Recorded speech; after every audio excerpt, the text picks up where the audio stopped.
All right, we're here again at the garage, and as always, going to read through our sponsors real quick. Got to thank them all, because without the sponsors, we can't sponsor race cars. That's right. We ain't making money on this yet. Are you making money, bud? No. Okay, neither am I. So, all right, then we're doing it right.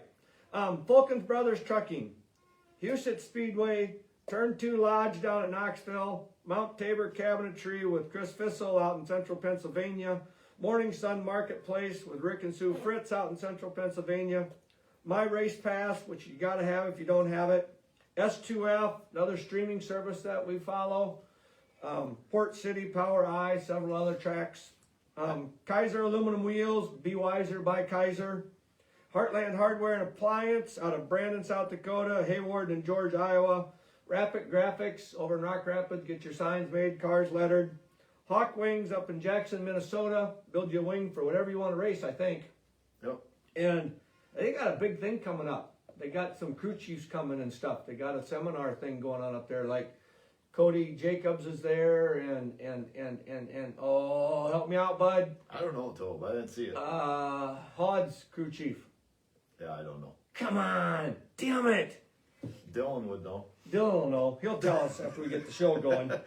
Anyways, be kind of cool if we want to learn some stuff. And there's another third guy too, and I can't remember him either. Yeah, imagine that, Tobe. Right now, you know, Dylan's laughing at us because them guys don't know shit, do they? Anyways, and then we got Hero Haven for all they do, and of course we want to thank Snow for all he says for us and does nice things. But listen to Bench Racing sometime with Snow and Shane. They do a great job. Speaking of Shane, you know, I reached out to him to be on because he owns the track down there and he owns S2F. And I wanted to see if he wanted to be on, just talk about those things. And he's at a promoters convention in somewhere. Oh, he's learning somewhere things. Warm. So, yeah. So we'll get him on one of these come times. Up to North Dakota to do it or anything? Yeah, okay. I'm sure. Okay. All right, here we go. All right. And now we're back at Hoagie's Garage with the podcast, and we have Dylan Buswell with us tonight. Hold on, Bud, screwed up. Ready? Damn it, Bud. Okay, try that again. Got it this time? All right. Yeah, back again at Hoagie's Garage, and we got Dylan Buswell with us. How are you doing tonight, Dylan? Good, sir. How are you? Well, if I could remember anything, I'd be awesome. We're freaking dumber than two rocks. Tell us who we forgot the name. That'd be Kyle Ripper. Ripper. Damn it. Yeah. It's like, yeah, I know it. How the hell did you forget that? You weren't any help, dumbass. Man. Oh. See the crap I got to put up with, Dylan? Yeah, right. That's like the first time I've given you shit in 2 months. Okay, maybe not. We were just here last week, bud. Oh. Did you have a good Thanksgiving? Thanksgiving, Dylan? Yeah, just bear with us, Dylan. We'll get it right yet. Yeah, no, I had a great Thanksgiving.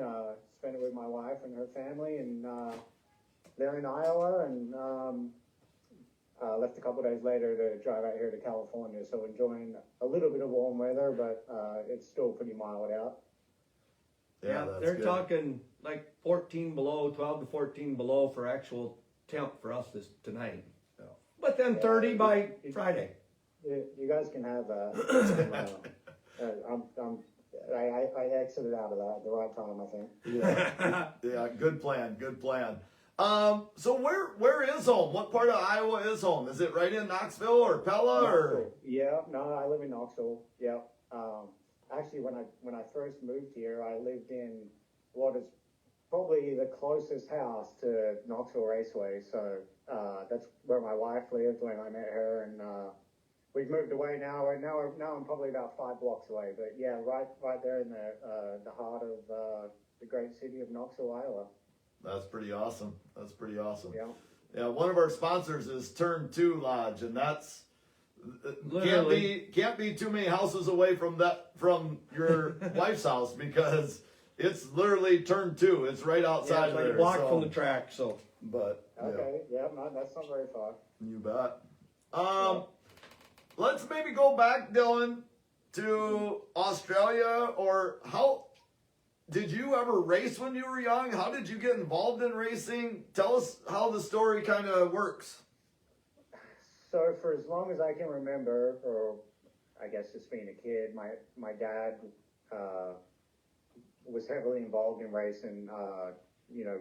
crew chief, and I went through a stint of building race car trailers, and once I got to that age where I could kind of go and hang around, I was hooked, and kind of established pretty early on that it was what I wanted to do for the rest of my life, against my mom's best wishes. But yeah, I I'd go to the races, and I'd travel with my dad, and he'd take me, everywhere he could from a young age. And I think I was about 15 or maybe 16, and I went to work for Terry Madsen, and I was pretty green at that time, just a tired kid, and we went, and we ran good, and we won the Classic in Australia. I'm not sure if you guys are familiar with that. Yep.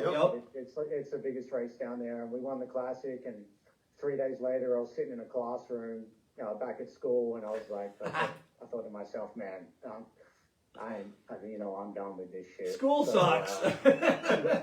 Just win the biggest race there is, and I'm back in school. What the hell? Went home and talked to my dad, and I'm like, man, do you think we can convince Mom to let me just come work with you full time? And we kind of eased into it, but that's what I ended up doing. I actually never finished high school. I dropped out and went to work for my dad full time, and at that time he was building race car trailers, which was actually really cool because I got to learn a whole bunch of different stuff rather than just working on the race car. My dad told me everything, but so I done that with him for a couple of years, and then I went to work for Luch Monty, the 17 car in Australia. Yep. Been around forever. Worked for him for 4 or 5 years, and then I got hired by Cricket Motorsports, another synonymous famous car in Australia. Worked for them for the next 8 or so years, I'd say, and then every off season I would come over here and work for someone. It depended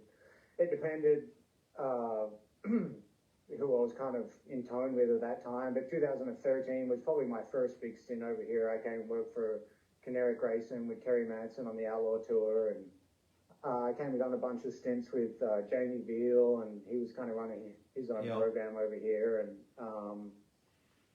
we got to 2018 or 2019, sorry, and Kerry was at that stage driving for Crickies in Australia, and I was the crew chief, and Kerry came back here to drive Todd Queering's big game car, and they didn't have a crew chief, and Kerry called me and said, hey, would you be interested in coming over for 3 months just to kind of get us through the summer while we can find someone full time?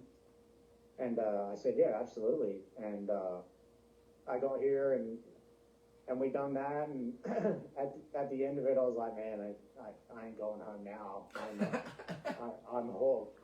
And I'd always wanted to race full time over here, but being from Australia, it just seemed like it was an impossible road, and then you get over here and you race for a team like Todd's, and you're like, man, this is like, you can't go back from something like this.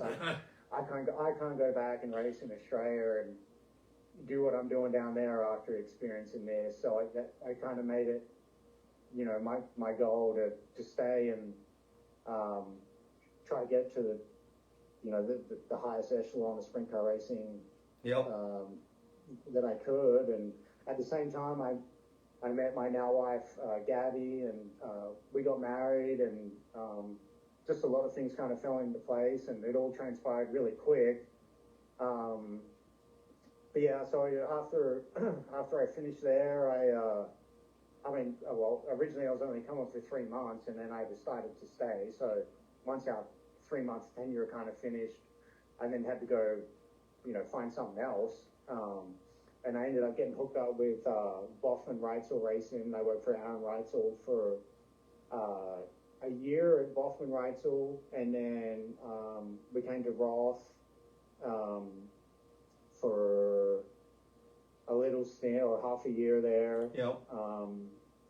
And then I ended up going to KCP Racing with Gio for a year, I think, and then I actually had a little bit of time off. I went back to Australia and worked for Luch Monty, and Sunshine came and drove, and we had a bunch of success down there. And then I came back, and I wasn't really sure what I was going to end up doing, and then got a call back from Roth, and I ended up back here and absolutely loving it. Yeah, and you mentioned earlier getting to the upper echelon of sprint car racing. I do believe from when you listen to other podcasts and other people with the respect that you've earned and gained, I think you've made that upper echelon step already. So I mean, it's I don't ever do anything for personal accolades, but it's just really fulfilling to me to get to the point that I feel like everything I do is me and Buddy, so I try to say we, but it's very gratifying to get to this position. I even think back, when I moved here in 2019, when I worked for Todd, I never pictured that by 2025 I'd be working with a super talented driver in Buddy, and we'd be running top 3 in outlaw points and highest earning car for the year. So I just kind of still pinch myself a little bit of where we're at right now. Yeah, well, it didn't hurt. He had a pretty good couple runs with taking Todd's money this summer too, so that makes for a good year. Yeah, he got us back. They won the Roth race. So yeah. They took a little bit back. They got a little bit back, but before I forget, Snow wanted me to tell you hi. What's up, buddy? Hopefully you come back to Nationals so you can make me some more breakfast burritos. No, I'm sure he'll be there. Yeah, I don't think he would miss. Then we got Steve from Tulsa listening. He commented, so I better say hi, Steve. He's fire on the grill, I tell you that much. Yeah. He's a lot of fun. Super nice guy. The thing about Snow that we really appreciate, because Tobin and I can't remember anything, Snow knows everybody. Yeah. I mean, down to the tire guy that worked back in 2000 on somebody's car. I mean, the guy remembers everybody. We did a live show with him, was that 2 years ago at Knoxville? Yeah, something. And everybody that walks by knows, like, hey, Bill, oh yeah, that's so-and-so with so-and-so's car, and here's some gal walking, oh, that's so-and-so's wife or girlfriend, and we're like, shit, we're lucky to remember Snow's name when we're talking to him, So he's royalty. Yeah, he's been around the racing thing for a long time. So, just kind of going way back, you said you worked with your dad. So, who did your dad all work for, and was he the crew chief, or where did you actually learn everything that you have learned? Well, actually, if I want to go even further back, I believe it was 1997. My dad actually came over here to work for Gary Stanton. Okay. And moved the whole family over here. So I only had one sister at the time, my mom obviously, and we all moved over here to Lexington, Kentucky, and he worked for Gary Stanton. I believe, I think Bobby Davis Jr. might have drove it, or I'm not exactly sure on the timeline, but he's got photos of us in Stanton's shop, and I'm helping him build a car, and I'm 4 foot tall, and but yeah, he then went to work for Brad Furr, Randy Hennigan.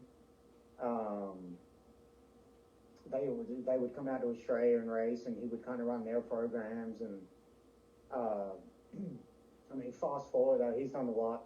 I won't go through it all because he's done a lot between now and then. But in the last 10 years or so, he worked for Luch Monty also through the successful years they had with James McFadden.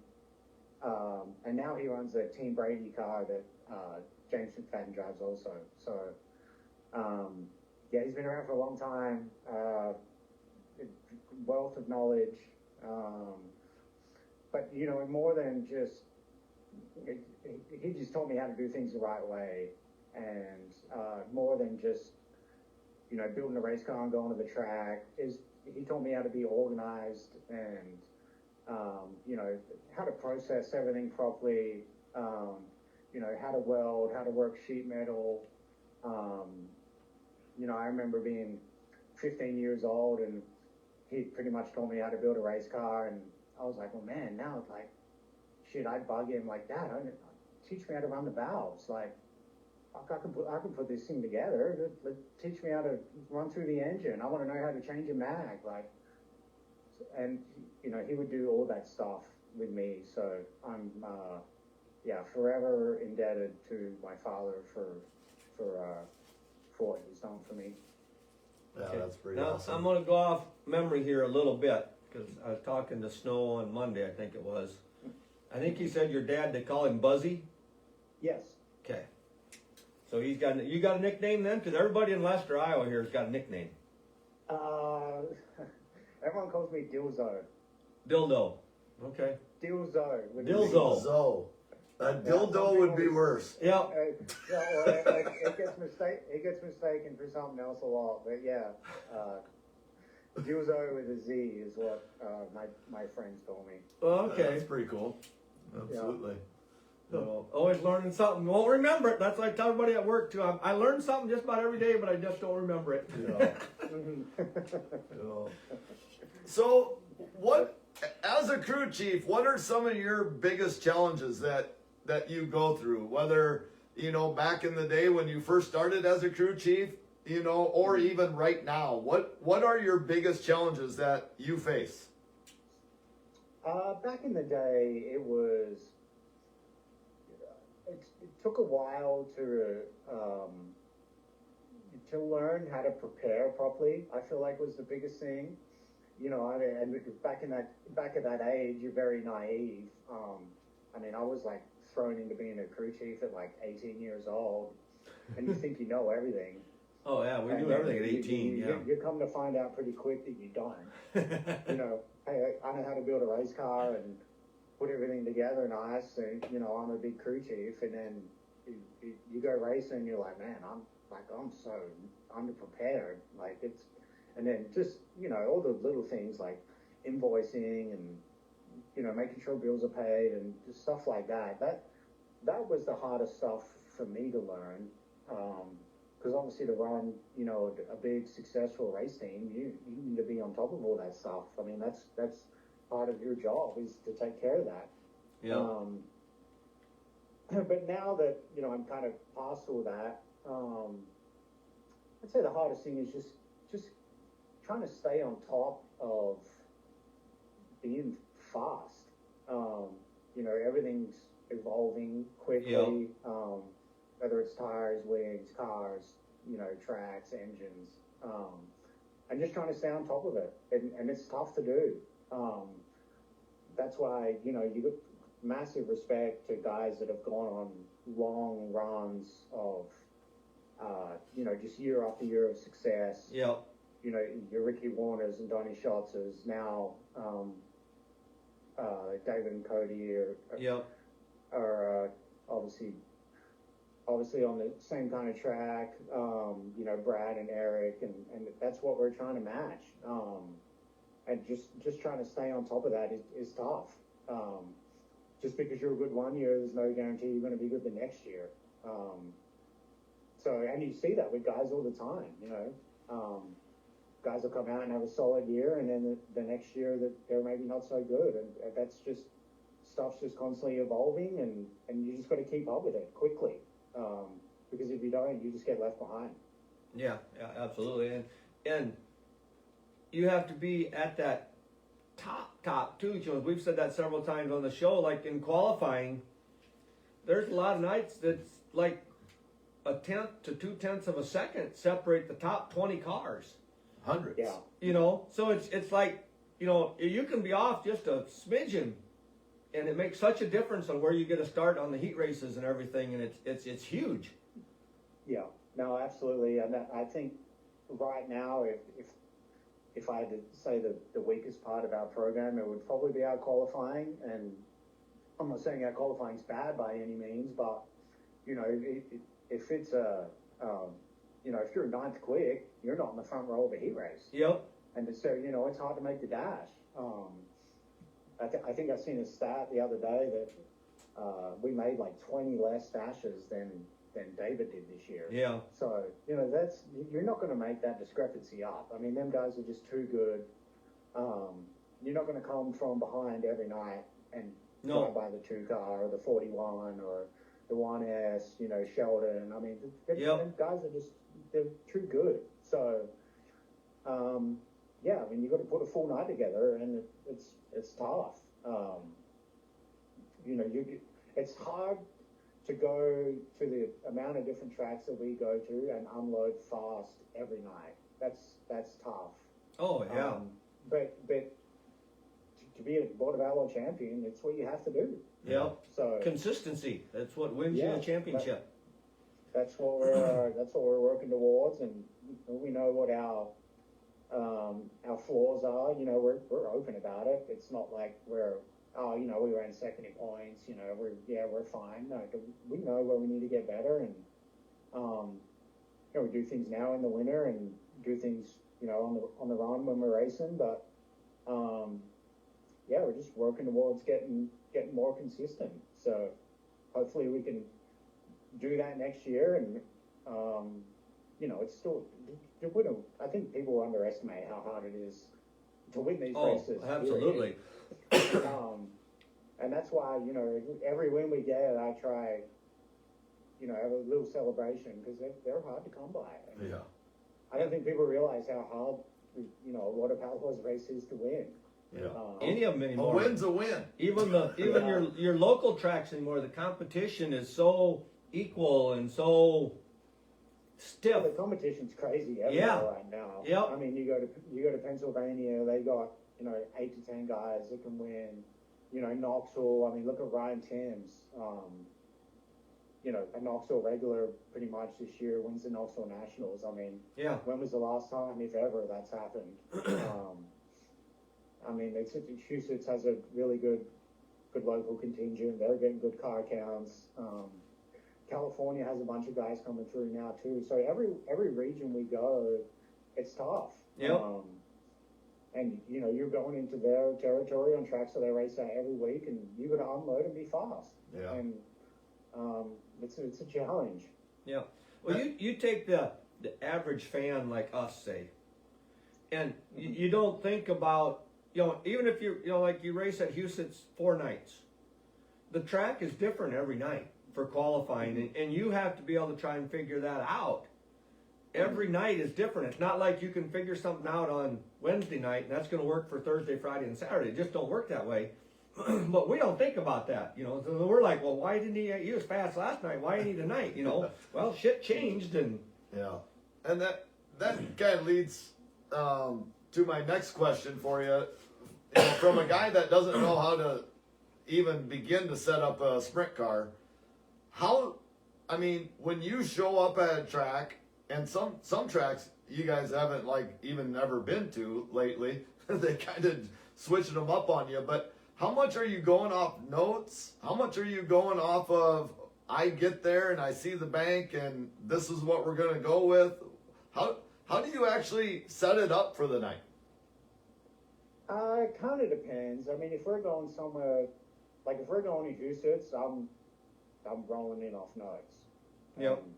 But like if we go to somewhere we've never been before, I'll generally put, we kind of, everyone kind of has their baseline, so we'll usually roll in with that. But I'll go look at the track, and if I feel like we need to change something, we'll change something. And I mean, we do that all the time. I mean, everything we do is an educated guess at the end of the day. So you just do what you think's going to be right. And I'm really fortunate that we've gone to a lot of new tracks the last year or two, and a lot of new tracks for Buddy. And you go to an hour race and you get 2 hot laps, and then you're thrown in the qualifying. You got to qualify top 8, or you're in for a hard night. Yep. And he's been able to go out there and run 2 hot laps, and then time is good that we're on the front row of the heat. So I mean, that just speaks volumes for him more than anything. But yeah, I mean, once you get your baseline pretty close, it'll translate to kind of most places we go to. But yeah, places that I feel like you're pretty exceptional at, you'll just roll in straight off notes. Sure. I bet his notes at Huset's would go for a lot of money. And I know they're not for sale, but I'm just throwing that out there right now. I have been asked if people could take a peek at them. I say no.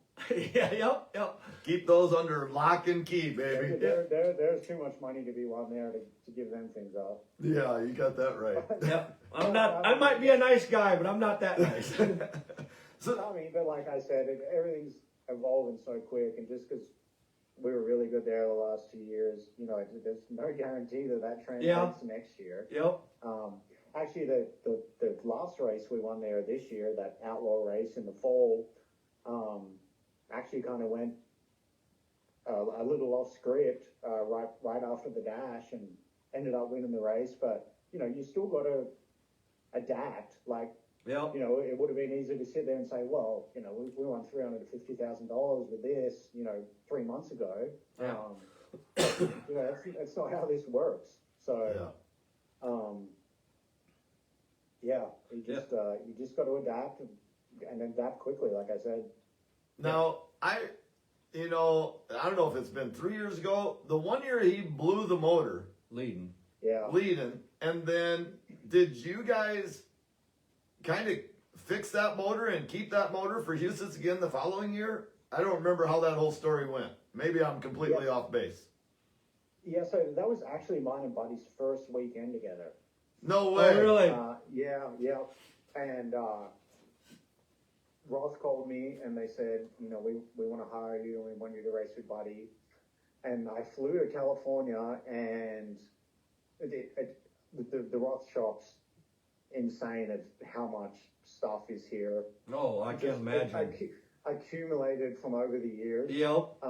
It's like a museum, probably. They don't sell anything, so everything just kind of gets sat on carts or, in a cabinet out the back. So I came out and I basically built a car, filled the trailer with what I thought we would need, and we went to Huset's and we're, lights out fast, obviously. But yeah, we blew that motor leading that race, and yeah, we did get that engine rebuilt, and that's the engine we won the 100,000 with in 24. Yeah, same motor. That's pretty cool. That's pretty cool.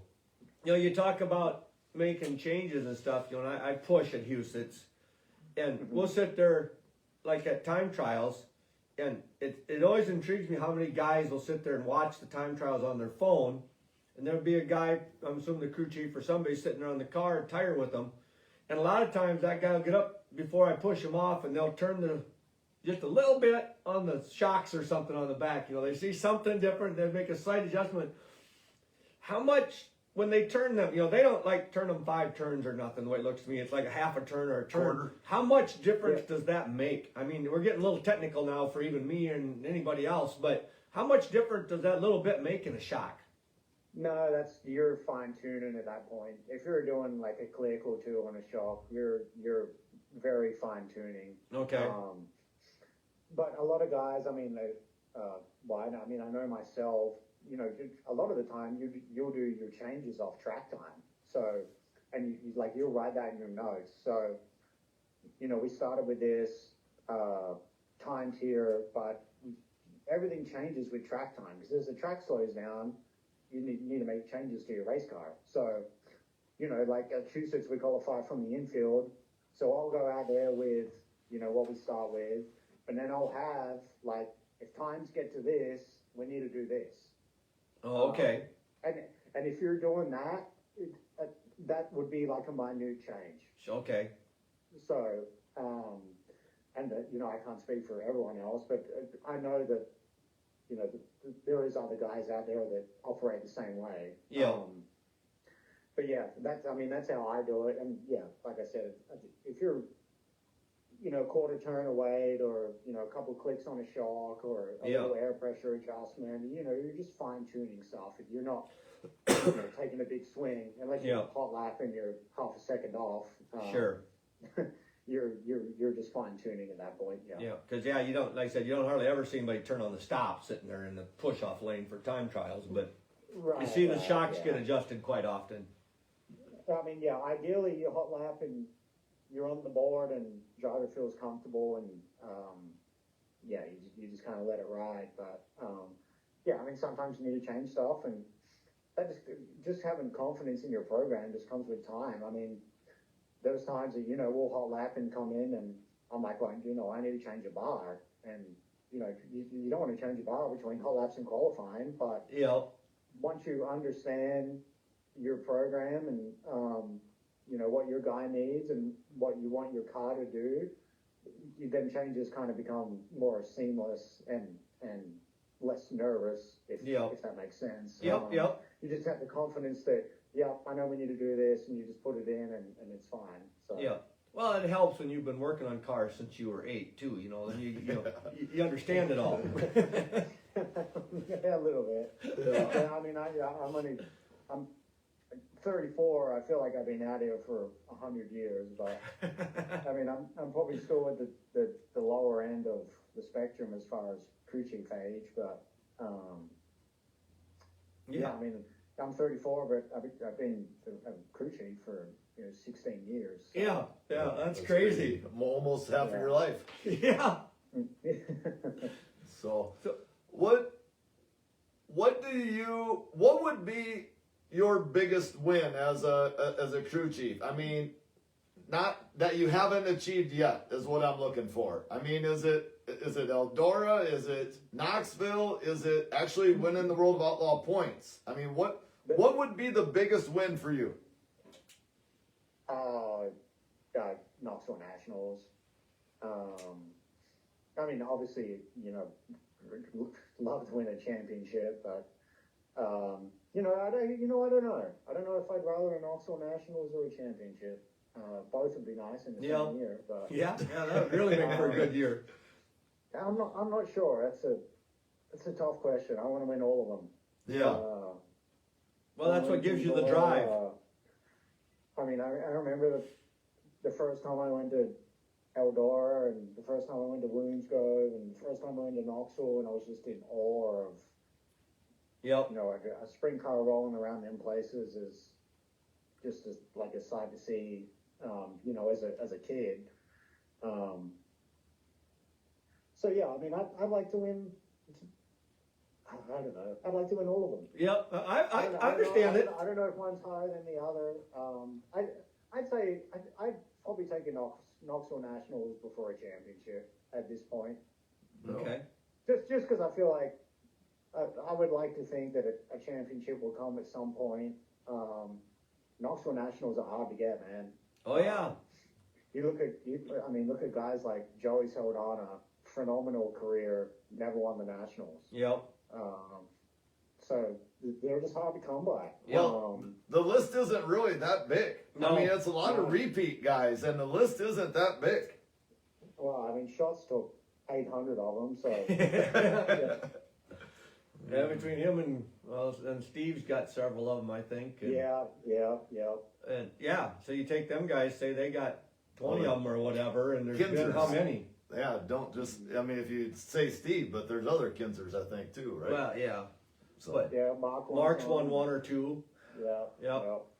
So I believe Buddy is going to Australia to run, if I'm thinking right? Mm-hmm. Yep. Will you go down there with him, or will you stay here and keep working on the cars? No, I'm going with him. Okay. I actually put the deal together for us to go do that, and actually the freight company just picked up 2 engines about an hour ago to send down there. So the guy we're racing for, he bought a car off us. We sent it down there in end of August. So it'll be one of our own cars, and then we ship 2 engines, so it'll be our own package. Okay. So yeah, I mean it's tough down there too. Oh yeah. Yep. I'm sure, there's a lot of people, watch from here, and Americans go down every year and they're like, man, these guys are getting beat by people I've never heard of. But, yeah, well, it's halfway around the world. I'm telling you, them guys down there are fast and they're tough to beat. So, to win, we're gonna have to be at our best, and that's why we done what we done and send our own cars and send our own engines, and then you know what you got. So Are Toyota be engines? successful. Yeah.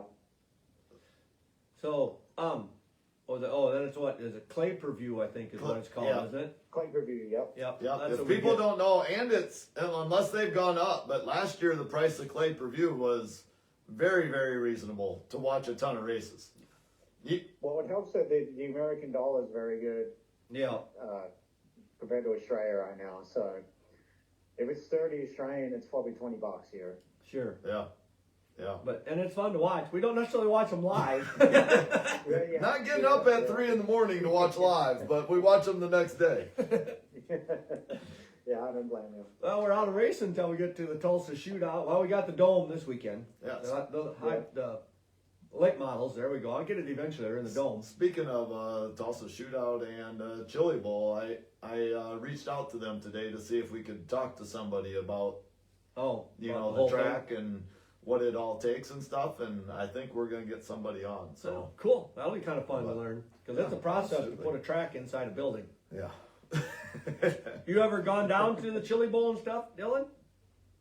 I went to, when I was working for Aaron Reitzel, he drove for Chad Boat in 2020, I think. No, it might have been 2019. Okay. But anyway, he locked into the A main, and I drove down with him Saturday morning and watched all of Saturday night. But that's the only time I've been to Chili Bowl. Yeah, that's on our bucket list. Jody Roseboom goes Yeah. down there all the time with several cars, and he tells me I'm more than welcome to come along anytime I want. And I said I ain't much good for anything other than pushing and scraping a little dirt off once in a while. And then what did he tell? He said the one guy said I could be the burger bitch. There's a Whataburger down the street. You go buy a cocktail and walk around the pit area. Yep. I was pretty amazed by that. There must be a Whataburger or something just down the road, and they got a box you buy, and it's got like 10 burgers and fries and stuff in it. And you go down there and get the Whataburger and bring it back to the pits for everybody to eat, I guess, or something. So I could handle that job. Well, then we could sit and visit with Snow, too, because he's got his show down there all the time. Absolutely. But anyways, You're before we gonna have to forget wait till I again, retire, we got so. Dylan Buswell on the show with us, because we keep forgetting to mention that. Yep. And none of our computers are working. We got nothing working up behind us, so everything's locked up. Oh, well, that's good. Yeah, well, Turn 2 Live is getting a lot of advertising tonight. Yeah. So, next year, obviously running, assuming with the Outlaws again. Anything exciting new for next year that we can hear about or anything? No, we're status quo, just the same as we done this year. No personnel changes. Be back with the Outlaws. Excited about what the schedule looks like, and everything's the same. Just try, we're doing some stuff for the off season with engines. Just try get everything running a little better. We need to start better than we have been. That's been our Achilles heel the last couple of years is starting slow. So we're putting in a pretty conscious effort to find some speed in Florida. And I think if we can do that, I think we're in for a good year. Yeah, I'm sure you will. Well, heck, you come to Houston, it's like 8 times. Yep. So that 8 should times help you're gonna have to, put up with us stopping by to say hi and thanks for being on the show and stuff. Well, 7 for me, because I usually go to Pennsylvania. Steve takes me to Pennsylvania on Memorial Day weekend, so I won't be there for that one race. We're kind of up in the air right now about where the Roth Classic is going to be, and Todd Ventura, our team manager, we went to lunch when I got here, and he said, hey, if we're going to take the Roth Classic out of California, where should we take it? I said, Houston. So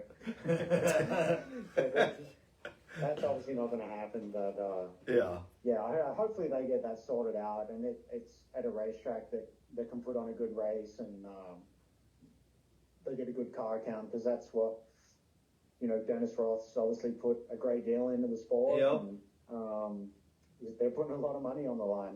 Yeah. It's actually kind of frustrating that. Isn't it something about the taken fair so or long something? to get it kind of put together this year, but it seems like a lot of people don't want to work together in the sport right now. But yeah, hopefully they get it sorted out, and it's at a good racetrack, and honor Dennis like he should be honored. Yep, Do you absolutely. think he would ever be on a podcast? No. Okay. No, he's happy doing what he's doing. Just be bopping around and laying low. Yep. I can't blame him for that. Absolutely. That's no problem. But it never hurts to ask. Yeah. Yeah.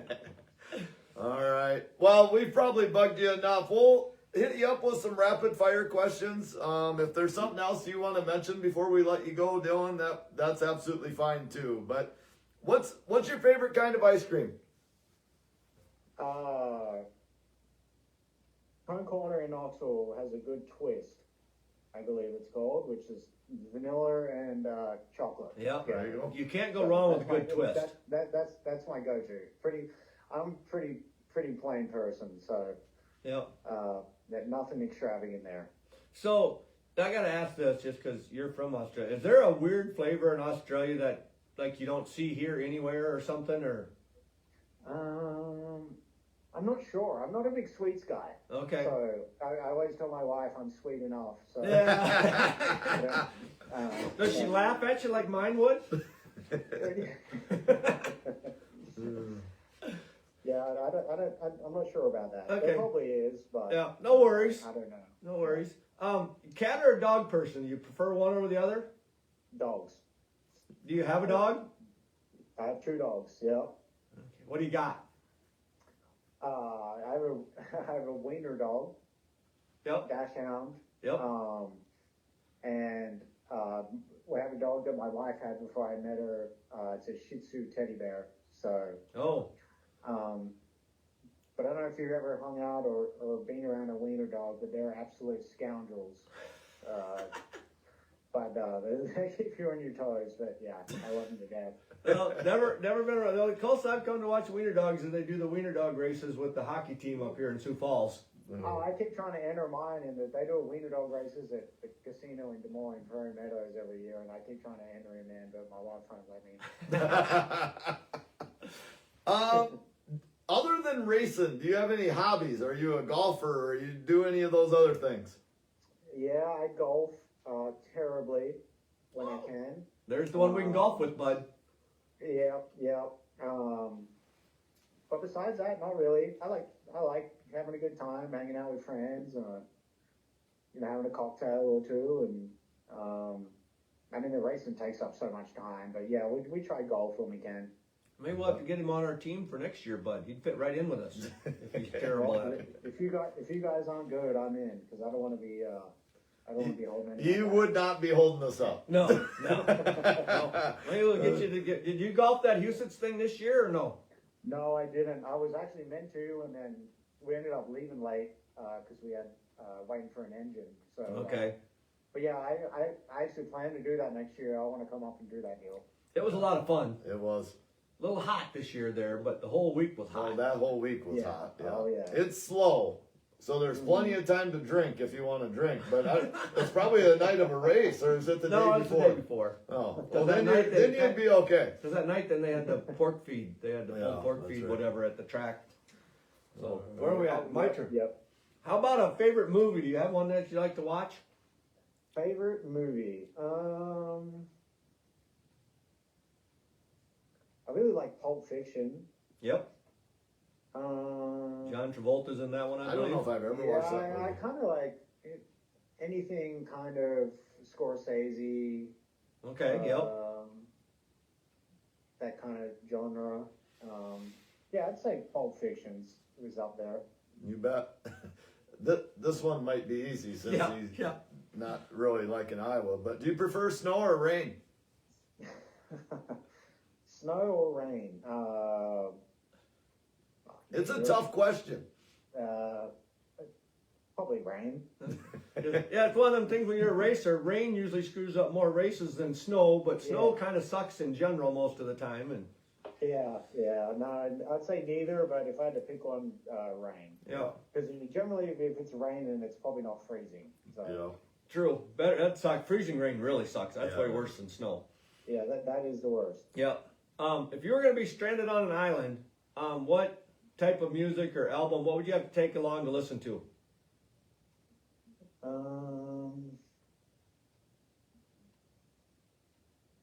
Shit, I don't know. That works. Variety pack. Oh, Bring it all. Yeah, probably. Yeah, I don't know. I have a wide range of music variety, Yeah. so Yeah, That that's works. good. whatever. Then you're always happy when you're listening to the radio because you can always find a song you like. Exactly. Do you have a favorite place to go out to eat? Anywhere in the world or Yep. Sure. in Knoxville? Oh, Anywhere. well, do both. Give us one in Knoxville because we get there once a year, and then give us where your favorite place elsewhere is. My favorite place in Knoxville would be El Rey Mexican. That's up on the square. Anywhere else, a good steakhouse. I'm good with a good steakhouse. Yeah. Yeah, can't go wrong with that. We love the Rib Shack right by turn 2. It, Yep, Yeah, Rib Shack's good. oh man. it's hard to beat just sitting Oh. there. Yeah. How about a favorite holiday? Holiday. Well, for a holiday for me now is going back to Australia.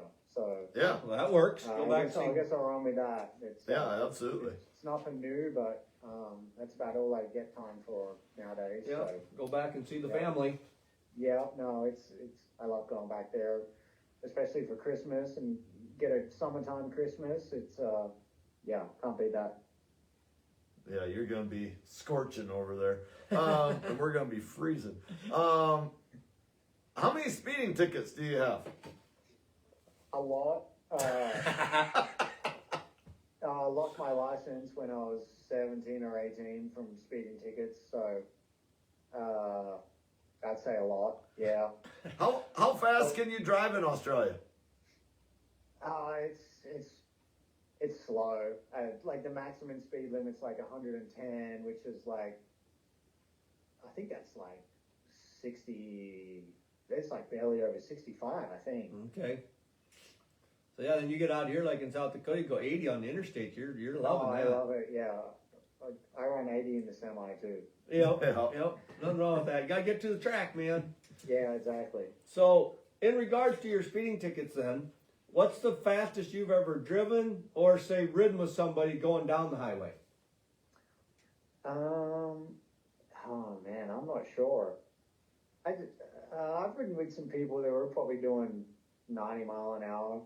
Oh, okay. Nothing Nothing serious. Nothing crazy. I don't know if I want to go over that with a non-professional who's behind the wheel. That's plenty fast for me. I mean, 80's enough. Yeah. Yeah. Well, Yeah.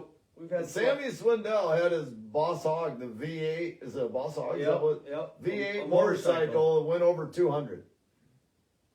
Yeah, I'm out on that. Yeah, you and me both. Yeah. He was looking for somebody Yeah. to go with him, Dylan. Yeah, I'm out on that. Yeah. I'm more with you. I mean, I like to get somewhere, but I want to get there in one piece. So, Correct. Yep. 2 more. No, maybe. Yep. Yeah. 2. Is it my turn? Yeah, it's your turn. What's your favorite drink or beverage? My favorite drink, probably a Captain and Diet Coke, Okay. or just a good tap beer. I'm not super fussy. Michelob Ultra, Coors Light, whatever, a nice cold tap beer. That'd be my 2 favorite. Okay. That'll work. So last one for you. So say you just won the lottery. I think that's like just about 800 million right now. The Powerball is here. Again. Yep. What would you spend your money on? Is there a car, a pickup, a motorhome? Is there something you've always wanted but you just ain't got the money to blow on it? How much money are we talking? You just won the lottery. Just won $800 million. Oh, 800 mil. Yeah. First thing I'd do would be buy a plane. Yep. If I won 800 mil, I'm buying a jet. And I'm probably buying several houses in every part of the world that I would like to frequently visit. That sounds like a pretty good plan. And I am not owning a race team. I don't blame you there. We love to watch them, but I ain't gonna own one either. Now, I'd maybe do a little sponsoring if I won 800 million. Yeah. You'd buy some motors for people. Yeah, I could do some stuff like that, but I ain't dealing with owning the whole thing. No, there's too much to learn and do about that. So. No, I'd want to micromanage too much to own a race team. You bet. You bet. You know. All right. Well, Dylan, this has been a blast, as always, for Tobe and I. We really appreciate you taking a little time. We hope Australia's absolute, a blast for you. Is there a bunch of Americans going over there? Well, there's a lot. There is? Yeah, we're doing whether the dead high limit race we're doing, I think they got like I think there's like 10 or 12. Yeah, I was gonna say like 12. Yeah. Yeah, so that'd be good. Yeah. It'd be tough. So. Hey, my phone just loaded up comments on here, so just quick a minute. Snow wants me to tell Dylan I love him, and he's laughing. So. Love you too, buddy. And then Buck says hi from Arizona. So hey, Buck. Yeah, Buck Fulkins. Hey, Buck. So John Fulkins is watching in Arizona. So, anyways, I love Dom. we will let you go, Dylan. We really appreciate you coming on the show. This has been a blast for us. Hopefully, somebody else enjoyed it besides the two of us. Yeah, and hey, we always throw this out there and nobody's taking it up on us, but I have no freaking kids home anymore, and we got a really nice home. If when you guys are at Houston's, if you want an actual bed, I'm just saying it's 20 minutes. We're barely that far away. So just throwing that out there for you guys. You in the direction of the casino? Or? Yep, Yes. The casino's in the middle. Perfect. You got to drive by the casino to get to our places. Great. I might have to take you up on that. All right. All right. Well, you take care and safe travels. All right. Thank you, guys. Appreciate it. Good You luck bet. in Australia. Thank you. Bye. Bye.